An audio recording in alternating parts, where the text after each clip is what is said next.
Hi everyone, it's Rosie Reese. Thank you so much for tuning in into this episode. I am the host and producer of Out in the Real World podcast. My hope is that if you are experiencing feelings of uncertainty, that you will find comfort and support through this podcast.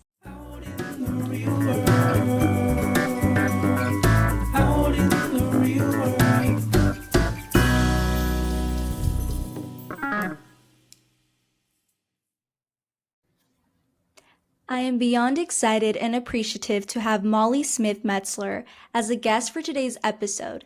Molly, thank you so much for being here. Oh, I'm so glad to be here. Thank you for having me. Molly Smith Metzler is an award-winning playwright and screenwriter.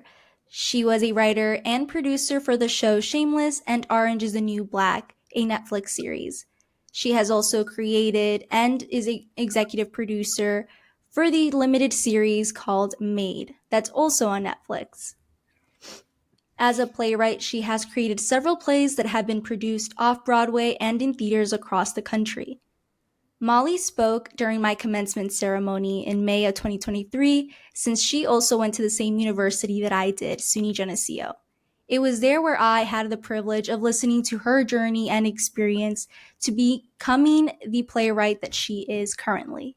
So as a result, I reached out to Molly and she was so kind enough to do a short interview with me. So again, thank you for that. And I know I shared a little bit about your background, but I would love to give you the opportunity to tell us a little bit about who you are. Well, thank you, Rocio. And I'm so excited to be with another Geneseo graduate because go Geneseo. And I didn't realize you just graduated. So we could have met in May. We came close, maybe, Yes. but it was so nice to be back at the school. But Geneseo is my favorite place. I love going back. Every time there's any excuse to go back, I do. But, it's been a wild ride since I finished at Geneseo. I graduated the class of 2000 and, it's 23 years ago. And I actually took my first playwriting class at Geneseo and I knew that's what I wanted to do, even though it was sort of a vague pipe dream. And, I went to 3 graduate programs and waitressed for 15 years and did a bunch of other crazy jobs. And I started writing professionally for the stage and screen, I guess in the last 10 years, really. And then sort of more TV in the last 5 years. So it's been a wild ride. I'm so excited to get into that, journey of getting to where you are at now. You mentioned that it was a dream of yours to be a playwright and potentially even a screenwriter. When was that moment where you realized that this was something you wanted to pursue? It was at Geneseo. I wrote a 1-act play called Training Wisteria. It was the first play I've ever written. It was 25 pages long, and I wrote it in an introduction to playwriting class with Dr. Terry Brown. And Terry was really supportive of me and said, I think we should show this to Melanie Blood, another professor. And she showed it to a student named Nicole Shearer. And Nicole was a director. And long story short, we did a production of this play at Geneseo in the Black Box Theater. And I got to sit there and watch an audience watch my play. And that's an experience that playwrights, some playwrights don't have that for years. They're writing plays for years without getting to see it on stage. But I got it on my first play at Geneseo. And it's just electrifying to watch an audience, and they tell you everything you want to and need to know about your work. They tell you what's funny. They tell you when they're bored. They tell you when it's inching towards a climax. They tell you when it's time to end. And I remember standing there and saying, I want to do this for the rest of my life. And playwriting is a really good fit with screenwriting because it's sort of the same. Well, from the kind of shows I do anyway, it's sort of the same skill set. You're very much writing character-driven things. And that was so in the year 2000, that's when I first got the itch. I love that you learned so early on that this was something that was fulfilling and that you wanted to pursue it. Did you receive support, or were there ever people who maybe even doubted you in wanting to pursue that career? I know that people who are in the creative field tend to sometimes be discouraged because it's such a competitive and sometimes even unstable. So did you receive support from the people around you, and what was that like? Well, part of the reason I went to so much graduate school, which I don't know if I'd recommend that, by the way, but I went to Boston University, and then I went to NYU, and then I went to Juilliard. But part of the reason I kept going to school is I find writing itself to be very solitary, and I'm not good at being alone. I'm sort of way too friendly and outgoing to be a playwright or any kind of writer. I want to be around actors. I want to be in the theater. I want to be collaborating with other designers. And so part of the reason I kept going to graduate school was to get that encouragement and to get that community, because it's very addicting to be in a room at a writers group table with maybe 8 other writers, and we're all doing different things. That's how I met my husband. And so anyway, I kept seeking out support and community. But certainly there's been people who have doubted me or rejected me. I mean, a huge part of being a writer is getting no, getting told no. And, I've had a lot of blessings and I'm very fortunate, but I've also been told to, eat it many times. So yeah, you kind of just get a thick skin about that stuff. It's like reviews. Like, no matter how brilliant a play is or a screenplay is, there's always going to be people who don't like it. And you build up a resistance to that. And eventually you just don't even read it or hear it. You just live in your own little world. I always find it so fascinating when someone who has achieved so much shares that they also experience kind of like that rejection or maybe even like discouragement because, in my eyes, I'm like, wow, they're so incredible. And there were still people that doubted them, but that's part of the journey. Speaking of which, when you graduated, after you pursued your master's and you went to Juilliard and all of that, did you have a plan? I know you mentioned that you were waitressing for several years. So during that time period, tell me what was going through your mind. For me, currently, I also graduated. And so I'm currently working at Dunkin' Donuts. And so being there, right, you have this dream, but you need to do what you got to do to make money and to be okay. So, how was that for you? What was motivating you through that process?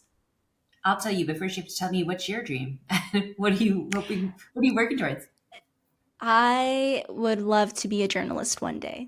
I don't know what that means. I think when I was in college, I had a different mindset, but now I'm more flexible and open minded in the sense where I'm like, I don't know if that's like behind the scenes, if that's being a host for a talk show, but Mhm. I just love storytelling, which is similar to also playwriting, right? Is being able to talk to people and talk about their experiences. Absolutely. Well, I would say the fact that you're working on that while at Dunkin' Donuts was very much what I was doing right after graduating from college. I was working at Red Lobster and trying to figure out how to be a playwright, trying to find stories that I could write, trying to, not kill myself, like, um, but this is kind of the years where you eat crow, you try to make rent, you lean on your friends, you're trying to figure out who the people you're going to live this life with are, and you collect your experiences and your failures, and they'll actually serve you for the years to come. So try to remind myself of that. And when I came into Juilliard, it was sort of funny because it was 10 yeyears after Geneseo, because for 10 years I went to graduate school. And when I came into Juilliard, I remember feeling like, well, now my work is starting to get produced. I'm starting to get some acknowledgement. I'm not going to waitress anymore. And so one of my plays went up in New York, and it was a really, kind of a dream come true. You get that magic phone call, and the production didn't go as expected. It closed early. It got really pitiful reviews, and I found myself waitressing again, and kind of feeling like, well, what now? I don't know how to be an artist and live this life if it means I'm always going to be waitressing. And I remember feeling like, boy, this is going to be really, really hard. And I like to tell people it is going to be really, really hard. And being a journalist is going to be really, really hard. But I swear, if you keep grinding, it does happen. I mean, for me, I'm 45, and I've been a professional writer since I was like, I guess it's like 37. So it took a long time, but it happened. It does happen. So while you were waitressing and also doing school, you were writing your own plays. What gave you that inspiration to write certain plays and kind of have that creativity and keeping that momentum? It's funny, some writers can kind of do it all. Like my husband can write poems and prose and essays. And, the only thing I really love doing and that I think I'm probably good at is dialogue. It's the only thing that's come easily to me. And I think, when I sit down to work, that's what I hear. Sometimes like maybe you hear like a kind of journalistic tone. I just think as a writer, you got to kind of know your stuff. You got to know like what you are drawn to subject wise. And my stuff is characters. Like that's who comes to me in the shower. It sounds crazy, but characters start to talk to me. I don't think about how something looks right away. I think about how it sounds. I think about the music of characters, and they kind of bother me. They haunt me a little bit. I think when I am in the early stages of writing something, right now I'm working on a new show for Netflix, and you can't see it, but there's this big whiteboard here, and it looks like I'm a crazy person because it's snippets of things that these characters have told me that they want to do, and I think you got to just follow the instinct. At least that's what I try to do. Is it's so rare that a story comes to me that when it does, I just really try to listen and embrace and see what's there, get creative, create a playlist, lean in. Another thing I always say about writing that I love, my former teacher, Christopher Durang, taught me this, but in any kind of art, it's nice to think of it as a drive that you're taking to a destination. So you're driving and you know where you're going, but you don't really know what that drive is going to look like. And I always think about that when I'm starting a new project too. If I know the characters and I kind of know where it's going to end, then I can just enjoy the ride and explore as I go. So that's what I keep in mind. That's my bookends. What's the drive? Where am I driving to? And I try to keep that in mind. I love that analogy. Speaking of characters, one thing that stood out to me is in a lot of the plays that you have done, or even the shows that you wrote for, you have this common theme to kind of advocate for social identity, such as socioeconomic status, motherhood, and gender. So, were those things that related to your personal life, and how did you kind of gain your own how did you, I guess, put your own experiences into fictional stories or even, nonfiction? This is also a really good question. And especially because I think young writers sometimes get this weird advice to write what you know. And I don't know, maybe that works out sometimes, but I don't like to advise that because I think sometimes it's hard to depart from the true story. And so you will like be writing a story and trying to make it accurate to your experience instead of following your characters, going on that drive. Like I said, leaving room to explore and be surprised. You have to surprise yourself. So yeah, I tend to think you don't have to write what you know, but you have to be able to relate in some way to your protagonist. And that can look like a lot of things.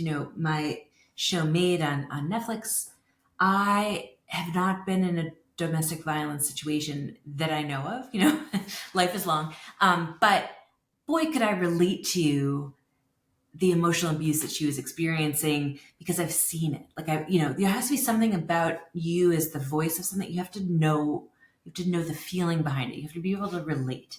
And so I would say like another thing, for instance, I wrote a play called Element OP, and it's about a girl who is an assistant to a very, very wealthy trophy wife.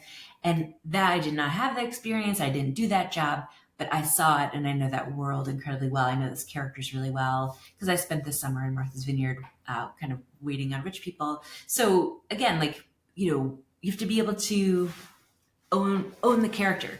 I'm not an addict, but I can relate to addiction because I know what it's like to feel craven.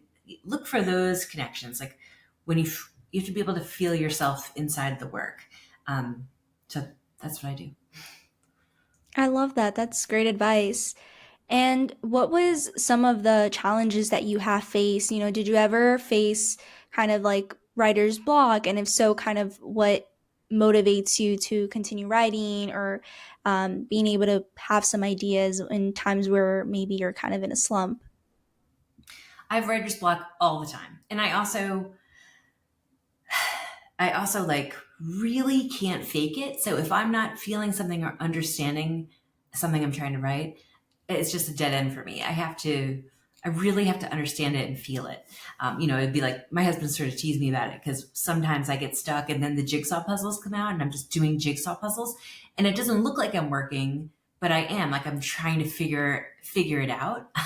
He calls it jigsaw time, but like I get blocked all the time. And I would say the biggest obstacle I've had as a writer was always money. And this is again why I write about socioeconomics and class so much. Is my parents were both school teachers. There were three of us. I did not grow up below the poverty line, but money was an issue. I didn't have a trust fund. I didn't have a 429. I had to scholarship my way into Geneseo, and I've always had at least a job, sometimes two jobs. And when I was 25 and in graduate school, sometimes I was also up all night because I waited tables to pay for that school. And, you know, it's a practical thing, but that was a real obstacle. Just being able to afford to have writing be my hobby, and again, like you roll the dice and you hope it works out. And in my case, it did, but there is a sliding doors version of my life where it didn't pay out. And at the end of the day, you have to feel like you're doing the thing you want to do for you, because the economics of it frequently fail to ever measure out. Yes, absolutely. That is a very real issue and definitely something that makes it harder, in the journey. And with this podcast that I've started called Out in the Real World, my hope is that people kind of just share more about their journey and process to achieving great things. A lot of the times we see people, at that peak, and sometimes, comparison comes into play or maybe even envy, but nobody knows those challenges that we go through behind the scenes. And that's something that you shared in the commencement speech that, again, stood out to me too, right? Like so many years waitressing, maybe even having rejections, and then getting to a point where you are now, that is so inspiring to me. So, what advice would you give to anyone who may be feeling lost in their early 20s or is trying to figure out what to do next as they they try to learn what it means to be an adult out in the real world and trying to pursue their dreams? This is such a great question. And I'm going to give you the answer that I wish someone had told me when I was just coming out of school. Because I got there, but it took me a while to get, but is that don't worry, find your people. And that's the most important thing. For me, it was finding the community of artists I wanted to work with as a playwright, finding my way to New York City, finding the stuff I was going to write about, which involved traveling and making terrible mistakes and, following instincts that didn't pan out. But this is like the meat of your life. And, you have to have a day job, you have to pay your rent. All that's very true. But don't worry about the result yet. Just take a moment to decide who your people are and where you want to be.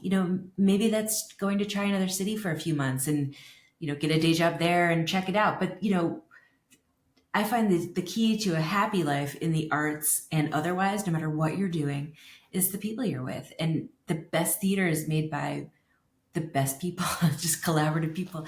And I think I keep lucking out and working on these wonderful television shows and now getting to make incredible television shows. Like I just follow my instincts about people, that I just seek a great community. And even if it's at Dunkin' Donuts in Freeport, if there's ways to find community. And my example of that, if this is helpful to anyone listening, is a writer's group.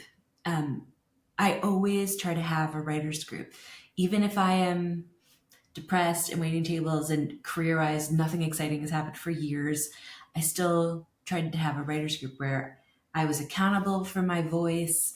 I got together with a community of like-minded people, and we would just share writing and pages. And for years, that's sort of what sustained me. But every town in America has a community. You just have to find it and see what they're about, see what you're about, see what interests you. Also, go to Europe and get lost. Like, this is your time. Don't worry about the end. You're going to end up on your feet. That's my advice. Follow your instincts. Thank you so much, Molly, for your words. And again, for taking the time out of your day to share a little bit about your journey. I'm so appreciative of your time. Out in the real world.